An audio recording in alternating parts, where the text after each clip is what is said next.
នៅលើលោកនេះគ្មានអ្វីបានមកដោយស្រួលទេក្រៅពីភ្លៀងគ្មានអ្វីធ្លាក់មកពីលើមេឃដោយឯងទេបើញើសយើងមិនស្រក់ដល់ដីកុំរំពឹងថាមានបានស្រាប់ឲ្យសោះអ្នកសាកមើលទៅជុំវិញខ្លួនឯងហើយសួរខ្លួនឯងបន្តិចមើលបើសិនជាយើងមិនប្រឹងតើយើងអាចទៅរំពឹងអ្នកណាបានហើយរំពឹងគេបានយូរប៉ុណ្ណារំពឹងបានអីខ្លះទោះបីគេចិត្តល្អដូចព្រះប៉ុណ្ណាក៏ដោយគ្មានអ្នកណាមកចាំជួយយើងរហូតទេបើយើងមិនប្រឹងប្រែងឈរជំហរដោយខ្លួនឯងយើងប្រឹងប្រែងស្ទើរកន្លះជីវិតទៅហើយប្រឹងប្រែងបន្តទៀតក៏មិនអីដែរយើងលំបាកប៉ុណ្ណឹងមានមនុស្សច្រើនណាស់ដែលលំបាកជាងយើងហើយទទួលបានលទ្ធផលតិចជាងយើងទៅទៀតយើងអត់មានហេតុផលណាមួយត្រូវអន់ចិត្តជាមួយនឹងការប្រឹងប្រែងរបស់យើងទេប្រឹងប្រែងបន្តទៀត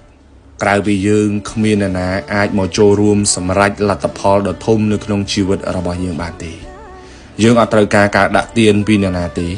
តែយើងត្រូវការឲ្យគេទទួលស្គាល់ពីលទ្ធផលនៃការខិតខំប្រឹងប្រែងរបស់យើង